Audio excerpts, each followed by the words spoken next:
All right, guys, thanks for coming. So we're going to start the session. Thanks for everybody that's joining us online. My name is Omer. I'm one of the co-directors of the Impact 10X program. And today, with me, I got Albert, the founder of Celsi, who's going to talk to us about the future of AI in tourism and hospitality. Very exciting session. And yeah, thank you for offering your time for this. All right, so I'm going to hand it over to Albert. Thank you and good morning, everyone. So if you are wondering why we have the scary robot on the first slide, it doesn't mean that AI will take over humanity tomorrow, but maybe later. So my name is Albert, and I am founder of the Celsi, which is temperature monitoring system, especially for hospitality.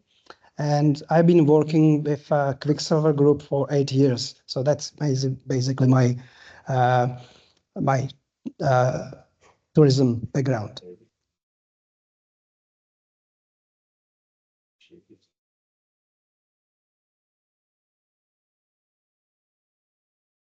Okay. So this presentation, it's divided to the two major sections. The first, I will talk about how AI is transforming the tourism industry. Where is the problems, where is the solutions? And the second part will be about the AI services suitable for hospitality. The last part will be, I would like to show you what the Celsi actually helping, how the Celsi is helping with innovation in hospitality.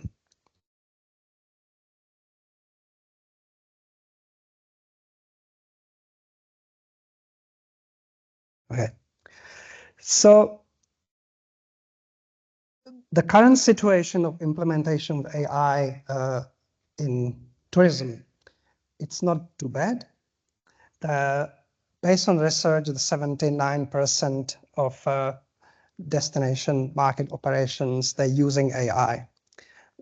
Which kind of AI they're using? It's mostly basically Gen AI. That's mean drafting the emails, drafting the ads, and other the basic tools. Right. So let's talk about the options in AI for AI in tourism. So we have I will talk first about generative AI, then what else we can actually do. We will talk about a little bit about the chatbots. We will talk about the personalized travel experience, revenue marketing, and tourism, and how to prepare your website optimized for SEO. In the generative AI, the most of you, I believe, using it from drafting emails, check and proof, getting ideas, probably most of you from ChatGPT or Gemini, and most of the tourism operator basically do the same. Here's just the basic list of all major players in this area. And I just would like to tell you that if you are using the ChatGPT just for the text, there's much more to do. They actually embedded much more tools that you can actually use, generating images, the videos, and they actually use the agenting, the feature that you can actually do really deep research. So it's really handy if you would like to search for your competitors, for the prices, make the summaries. It's very handy tools. The other tools that I would like to mention here is, for example, for creating videos, will be the top players for me will be definitely Synthesia and Hagen. You can create your own avatar, for example, and it could be very useful when you're actually doing the training videos or instructions and for different procedures. Very interesting in this on the list, it's for example 11 labs. 11 labs is specialized for the sound, especially for voice cloning, generating the voice for your, for example, videos. And there's like one special feature that I really like. It's basically removing the noise from the conversation. I was using it, for example, when I was recording testimonial of one of my clients. It was a very noisy environment. I was using just my phone, and I couldn't get really clear voice. The 11 labs complete clear noise background. I was able to actually use the clear voice and put it back to the video. If you would like to create, for example, music for your video or the presentation, I would probably go with, for example, Suno. If you would like to try your creativity, you can try the Night Cafe, which is beautiful, beautiful image generating the service, or using, in many cases, the service from Korea, which integrates many different image generating models, and you can do the videos as well. We are using it for our promotions videos. If you have in tourism industry, there's one of the issue probably after hours. It's to response, quick response for the client. They would like to ask, for example, what will be the weather tomorrow, certain details if they need to bring, for example, towel to boat trip and so on. And this kind of stuff. For this kind of stuff, it's definitely good to use one of the AI services. So it could be the chatbot, like on the website. For example, in Quicksilver, we are using TDO. If you would like to build probably more robust the chatbot, I would probably go with WordPress. WordPress With WordPress, you can actually connect with different APIs outside the language models. So for example, if someone will ask, what will be the weather in Cairns tomorrow, we can connect directly to the service which will serve the information about the weather and give you relevant answers. If you would like to connect your phone system and to have really extensive workflow, I would recommend to have a look on Vape. Vape is a very interesting solution where you can create really extensive workflow, how you would like to actually operate with the client, and give you different answers, collect the data, what you need, and everything could be connected via your phone system.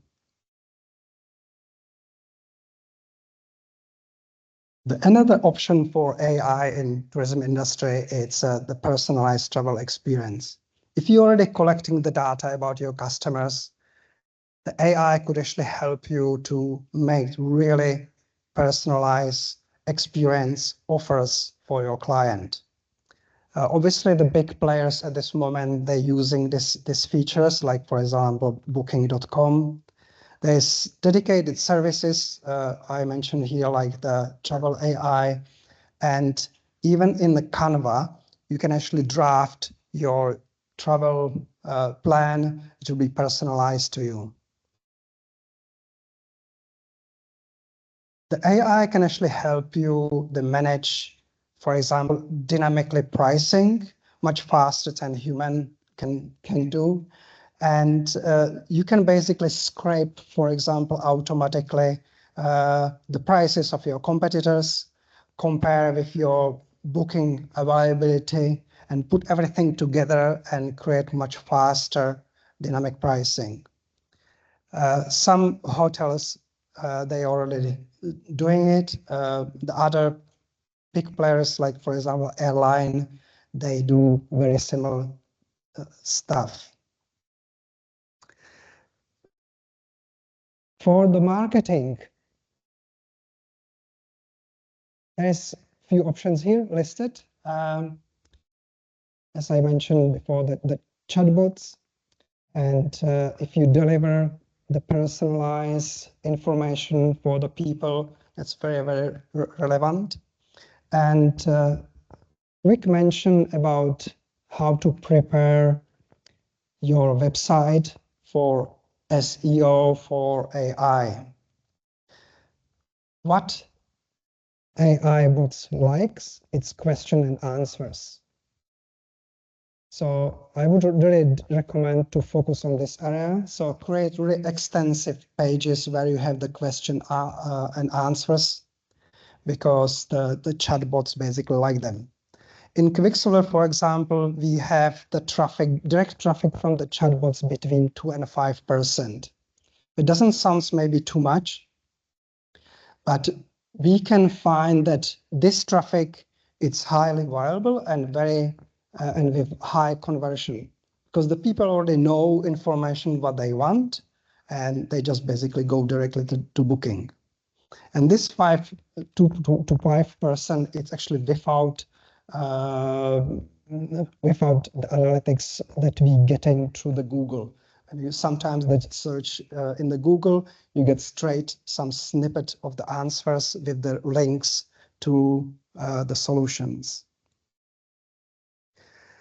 So what actually, why is actually implementation of AI hard? The first of all, there's still kind of like lack of confidence. And one of the examples from last year, when Canadian airline gets sued because the chatbot suggests something wrong. And this is the problem for your business, because you really would like to have reliable informations all the time. The second problem is probably your budget, because everything, all these tools, they are associated with the cost and the service. And some of the operators may not have the budget to implementation some AI solutions. The last, we can talk about technical skills gap. And there's definitely many solutions on the market, but you need probably someone who will actually customize the solution for your business. On end of the presentation, I can show you the QR code and link to resources, where you actually see all different resources that I actually use to actually build this presentation. And I have also link to very interesting the people that can actually help you with the solutions. And now let's turn into the hospitality. The situation here, it's probably worse than in tourism in general. The major problem, I think, is because the implementation of AI, it's usually in hospitality, must be connected to other services, but for example, restaurants are actually using. So there is definitely a problem with the integration.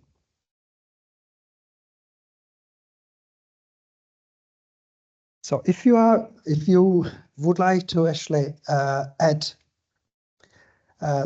booking assistant, AI booking assistant to your restaurant, you have to probably first looking what is your reservation platform. So there's on this chart, there's some solutions that it's recommended. And I actually ask my customers through the Celsi what they're using and how they are happy with the solutions. And they still kind of, some of them, they are still resistant to actually use any solution at this moment. And most of my clients, they're actually using it. They're using the combination on now book it with Sadi, and I think they are quite happy with the solution.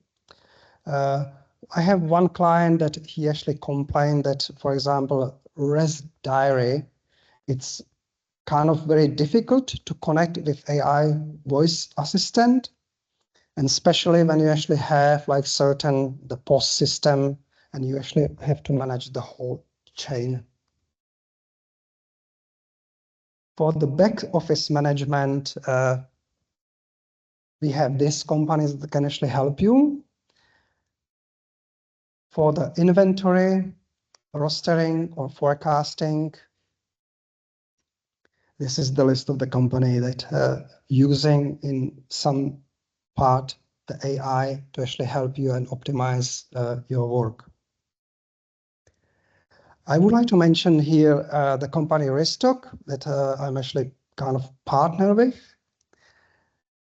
And for this presentation, they actually offer for someone who is interested in working in hospitality, 50% off for the sign up for first 3 months.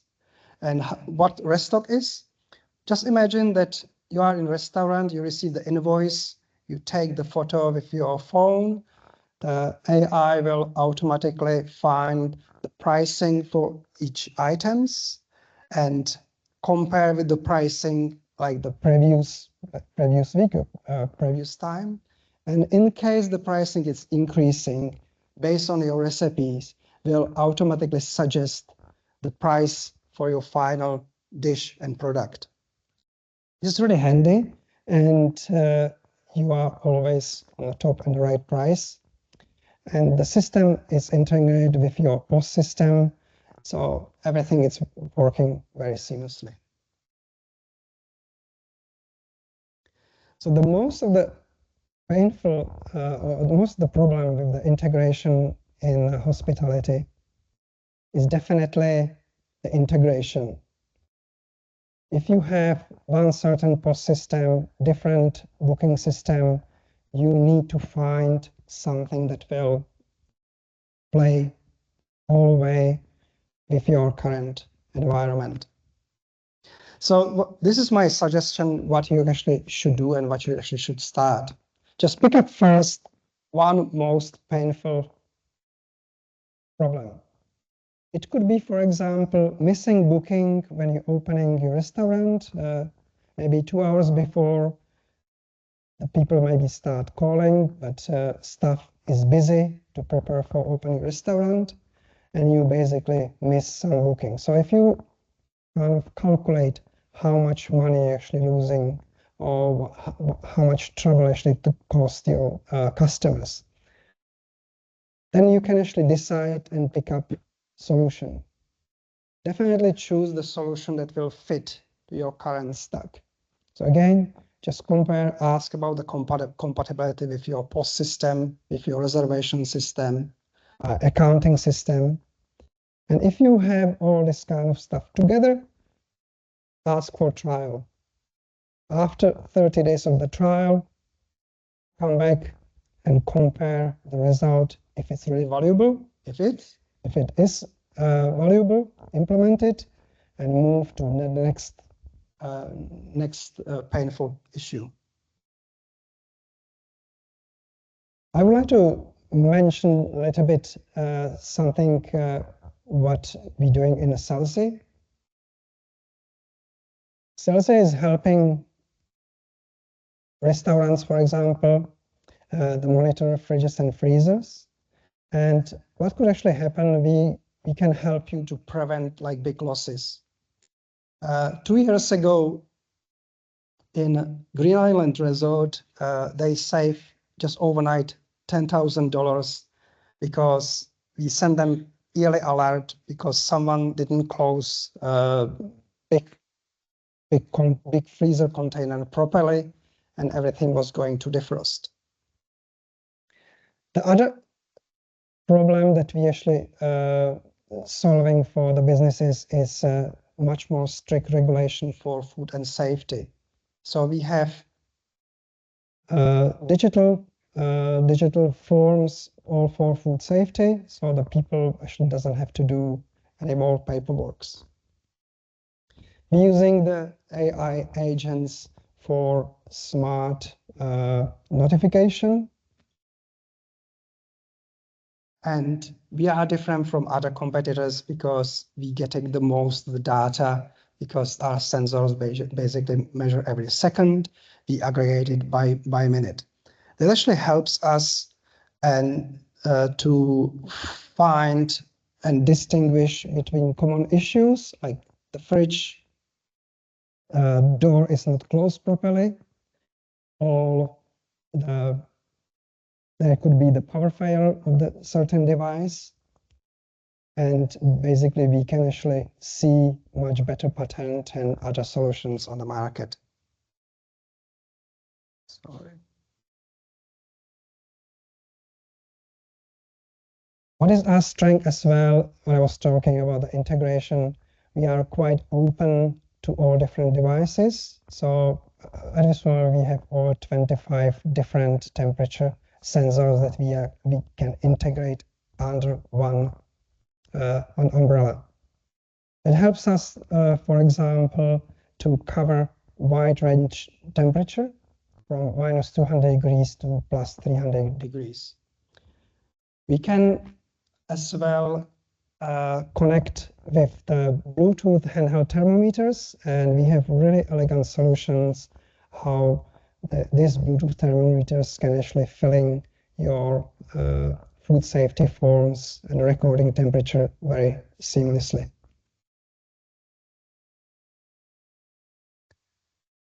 And the last thing that I would like to mention is we are working on AI kitchen assistant. Just imagine that you are in restaurant, you are super busy doing multitasking. So the most of the chefs, what they're doing at this moment is using the timers. So they have somewhere a small digital timer. They put steak for 3 minutes, and they receive the beep when everything is done. The other things that what they're actually doing is measuring the temperature for food and safety for certain foods. We can actually offer some solution with the AI voice assistant. So for example, if you would like to set up the timer, you can just say steak 5 minutes. After you can go to the next task and you can send pasta 4 minutes. And the timer will basically tell you, the AI, with help of AI, will basically tell you steak is done or the pasta is done.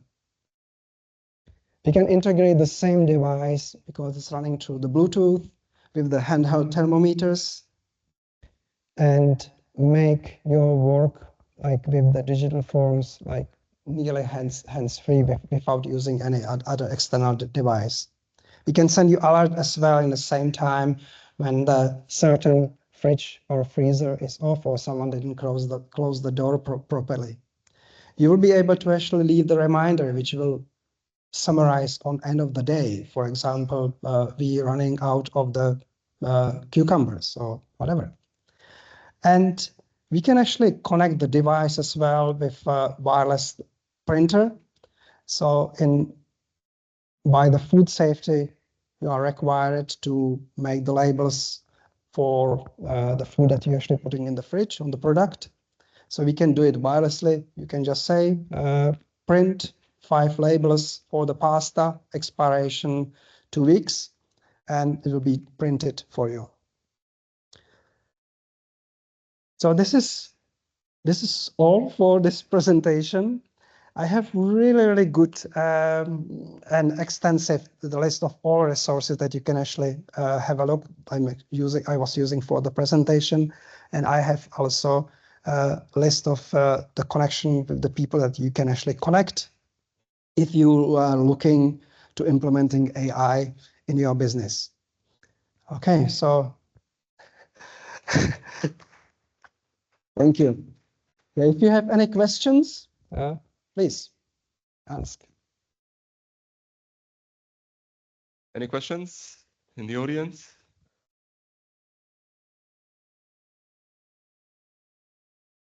When the customers are used to dealing with a person and they're dealing with AI, and that's a very basic question, but are you getting much pushback, or is the pushback as not as much as what you thought? Yeah. I think because the implementation is still in early stage, I didn't actually see any this kind of stuff. I think the people are actually more curious what benefits will actually bring them. So they are quite actually open to use the AI or different solutions. But do you have the like in your mind like something specific? No, just if the customer does take offense that they're talking to an AI, is there an exit for them to talk to a person? Oh, I see. Okay. Yes, absolutely. Yes. Yeah. Yeah. With, for example, the VAPE, you can put in workflow. If someone will ask, I would like to speak with real human, it will basically redirect you to the humans. Okay. Yeah. If that answers your question. Yes. If I understood it right, but let's try. Well done. Have you had any users include registered training organizations and link with units of competency? Vanessa, would you like to maybe ask that question again? Sure, I can do. Hello, Yep. everyone. I wanted to know, just from the fact that obviously AI and the use of AI is needing skills and knowledge, and so your industry, or the travel, tourism, hospitality industry, is very much in that space as well. So I wondered if you had any users of your system, Albert, that then required skills and knowledge to use or be able to use AI and the skills and knowledge to basically put it all together in your industry. That's all. Yeah, thank you. I'm not sure if I completely understand your question. So you asking if you basically would like to offer your knowledge in the industry, or okay, the training. Yeah. Okay. Yes. Absolutely. Yes, definitely. The adaptation of any new system needs the training. And again, the AI can actually help you with that as well. For example, in Celsi, we using the demonstration and training videos, which is basically made and built with the help of AI. And it's very easy to deploy, very easy to edit if you need something. And yes. I don't know, Does that answer your question, Vanessa? Yes and no. That's okay. All right. Yeah, I know that Albert and his wonderful system has that ability, but Albert also knows how to utilize AI. So I guess I'm seeing it from the other perspective of people in this industry, and knowing their AI skills and knowledge might not be as good as Albert's. So to be aware of the products that you went through today is great in the first start. But I just wondered if Albert and his experience in the industry and putting in an AI related system, if he has had to do more regarding their AI skills and knowledge in the industry as part of encouraging people to use other systems and other AI in the industry. That's all. That's fine. That's okay. I think you covered that the AI itself might be able to assist with the training, but there's definitely room for more training when it comes to new technologies. Yeah, absolutely. And again, in the resources, you will again in the resources. Oops. You can just put it there. So You two are a classic. Hello. In the resources, you will find the contacts to some AI gurus that can actually help you with the implementation, and they can help you. They can help you with the consulting of the solution for you. Yeah. Right. Just wanted to ask, so you implemented a solution that automatically tracks the temperature inside of fridges. Does the council accept your records in place of paper records? Yeah. And how was that, journey? Yeah, that's very interesting. When I actually start, like, the council was kind of the skeptical, but maybe after when they actually visit like different sites and different my customers, they actually find it like very, very useful. And I try to contact the council directly, but they don't want to talk to me because they would like to be independent. So I cannot actually even show them what I'm working on. But what I'm hearing from my customers, that the council officers are really happy, especially here in Cairns, and they actually said this should be as the standard, because the temperature monitoring is automated. So how used to be the people just writing it on the piece of paper, maybe an end of the week like random numbers on and which is not the best practice for food and safety. And if something actually happen, you actually receiving the alarms, so they understand that we definitely helping the businesses to keep eye on everything what is happening with the. So in general, the answer question, yes, the council is very happy and recognize all digital records. And the other thing is, like, for food and safety, you have to keep records for 3 months on the premises.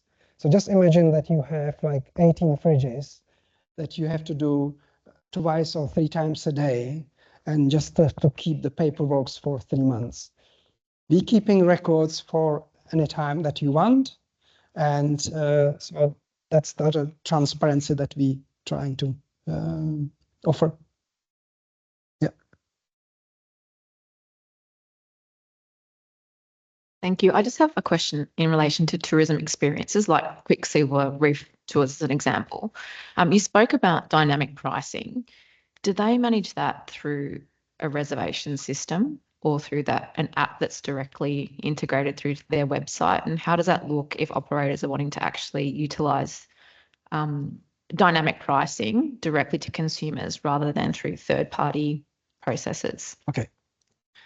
So in Quicksilver, because we are a large organization, we actually don't do dynamic pricing, and there's a few reasons. The one reason is, like, we already have the printed brochures with the certain price.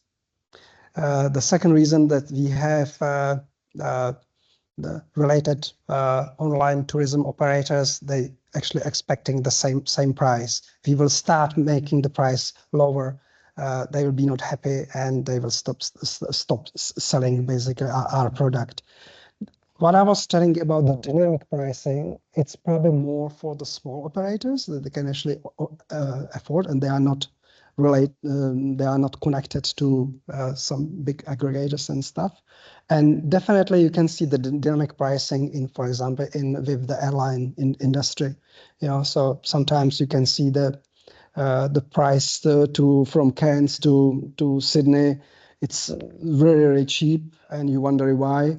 And there's definitely something on the background, but obviously they don't publish how they actually make in the prices. And some of the hotels, for example, in Sydney, you will find it in resources as well. Which one was it? Because they are small boutique hotel, they can again make pricing much more dynamically. So, for example, like last minute or distressed inventory, is that just going through a reservation system with a plug-in app or something to necessarily acknowledge that distressed inventory, or is that just conversations with third-party providers? Yeah, I believe so. I actually don't know exactly, because this is not part of the Quicksilver solution. So I don't know how other the companies they're doing, but there's definitely the opportunity for that. What you can do actually right now for your business, it's use automated AI tool that will scrape your competitors. And every day you can actually see where you are, compare in the pricing their competitors. So this is what the most people actually, or most businesses actually can do in the first step. Yeah. For example, you can actually create if you have just the basic paid version of the ChatGPT, there is agent, and if you ask the agent, it will actually scrape everything like through like kind of like internal browser, and you can ask summarize the table of your competitor, for example. Yeah. So just wanted to say, the biggest issue is not going to be predicting the prices, as I think you've guessed. The biggest problem is changing the prices within your system, because most booking systems just do not have support for that. So the booking system we use, there's no way you can do it. You have to put in the prices, and there's no way you can dynamically change them. And so that's the biggest limitation. And in general, with AI, as I think Albert mentioned, the biggest problem is integration. And this is an example of that, where getting the AI to give you a prediction or like suggestion for how to adjust your prices, that's the easy part. But getting your system to actually push that price, and especially to aggregators and other systems you might be integrating with, is difficult. That's good point. Yeah, perfect. Yeah. Okay. Yeah. Sorry. Thank you, Albert. And not a question, but a comment. For those of you who haven't been to the Celsi website, Albert has a very impressive list of clients. And Celsi started off doing a niche area and doing it extremely well. And I think it's a very useful lesson that doing something extremely well, providing return on investment, providing customer service, then if this hospitality group wants to put in a booking system, they could say, well, why don't we go and speak to Albert? He knows what he's doing. He's got all of these contacts. We don't need to fly up a Flash Harry from Sydney. Establishing the reputation of the brand and the reputation of the operators, I think, is very important, and then you can use that to expand further. So thank you very much, Albert. Thank you. That wasn't question, was compliment. Thank you very much. Let's see this. And I Google it and cannot find. Okay, I think that's it. In terms of questions, anyone else? Last questions? No? One more. Okay, we just had room for one more. How we doing, everyone? What is the bigger picture? So everything we've talked about today is the beginning. This is what we're up to with AI capability now. But we all know it's growing daily. At this point, as soon as AI starts teaching itself, and it's going to be exponential in the next 2, 3, 4 years. We see it in call centers and low-level stuff at the moment, but the bigger picture in hospitality for more small users rather than these multi-million-dollar companies that we've talked about today, the local mom and pop stores trying to keep up with, you know, big chains, big organizations that have the money to throw at research and development. The biggest issue is staff. The cost of staff is insane. It's second to none. And then comes rent, greedy rent people. So when AI starts getting more advanced and replacing humans in small shops, what do you see the bigger picture there? Yeah, that's very interesting question. Like, I think one of the good thing about the AI, for example, if you just pay the $20 for ChatGPT, even if you are like small family business, you can have some benefits. it can save you, like what you mentioned, the cost, for example, for advertisement. You can actually manage, for example, your advertisement, your media, social media, just by yourself with the help of AI, and it will be on the medium or semi-professional level very well. So even the small businesses definitely should turn and try some AI stuff at this moment. Just let's start with the social media. That will help you better craft email for your customers, and all this kind of stuff. The big picture, for example, we are talking about mostly at this moment about the AI, not physical one. And I think the next step could be that you will have the restaurants with the robots that will serve you. On the other hand, there must be the people who will be able to actually service them. So we can see it actually in tourism industry. The tourist operator would like to actually get all the traffic just through their website without paying anyone commission. However, we have the tourist agents, for example, here in the city, and they actually adopt, and we can still living both together, like, because what they actually helping as the persons, they can actually give you, they can deliver much better the personalized experience. They can just look at you. They know you would like to probably go diving, or they will send you the trip through their experience, and the AI is not there yet.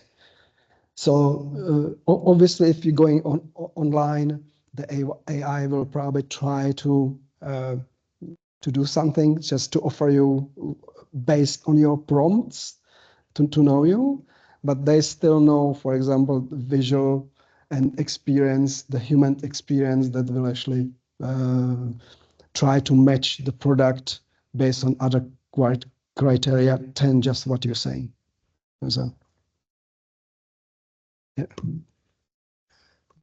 Thank you so much, Albert, for your time and for your knowledge. If we can give your hands to Albert for last time. Thank you. Amazing.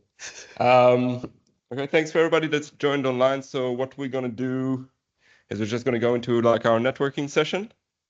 I think just a little update in terms of marketing. Just read something online not too long ago.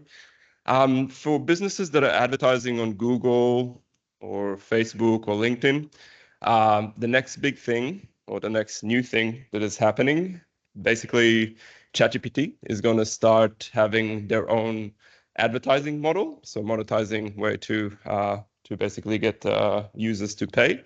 So basically, just like Google has Google Ads, ChatGPT will soon have ChatGPT Ads. The reason I'm saying this is because they recently hired a person that is really, really knowledgeable, and she's played a role for like 20 years specifically on this narrative. So basically, new businesses will be able to promote their business on ChatGPT and appear in like the ChatGPT prompts.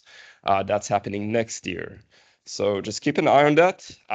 Just like every sort of new thing, obviously at the start, it will be very cheap to advertise until they start, getting a lot of clients, and then, the prices go up. So it's an opportunity for businesses who are using paid ads. So I just wanted to give that quick update. Other than that, thanks for coming. That's it. I hope you have a great day.